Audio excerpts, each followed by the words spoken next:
The wind on Circe's island was warm and golden, but beneath its beauty, something was watching, something waiting.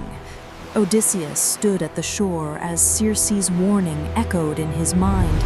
Before he could ever set foot on Ithaca again, he would have to sail to a place no mortal was meant to go, a place where the sun does not rise, where the dead whisper from beneath the earth.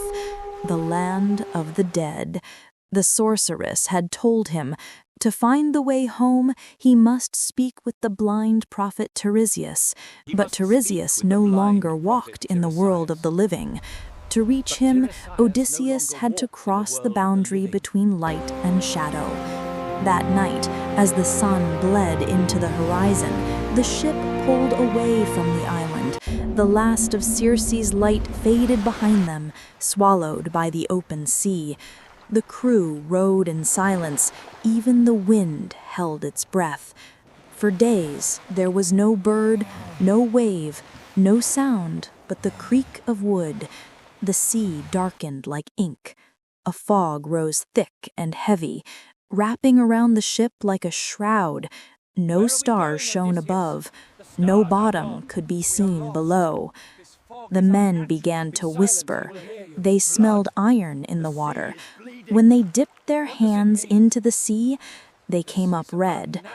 At last, the ship touched a black shore, cold and barren, where the world seemed to end. No trees, no wind, just the sound of their own breath. Odysseus ordered them to dig a pit in the earth. With Circe's blade, he opened the skin of his arm, letting his blood drip into the hole. The ground drank it eagerly. Then the whispers began. They came from nowhere and everywhere. Soft, broken voices calling names that hadn't been spoken in years. The air turned cold, and shadows began to rise from the soil. The dead had smelled blood. Shapes without faces gathered around the pit, whispering for a taste, begging to speak. Odysseus stood firm. Just as Circe had warned him, he called for Tiresias. The others trembled as the air grew heavy. Then a figure emerged, taller than the rest, wrapped in mist, eyes blind but burning. Tiresias. The prophet spoke of the trials ahead, of Poseidon's rage, of the suitors who feasted in Odysseus's hall, of a journey beyond Ithaca to lands that had never heard the sea. It was not a path home. It was a warning. As the prophet's voice faded, the dead surged closer, hungry, restless. Hands like smoke clawed at their feet. The crew panicked, stumbling toward the ship.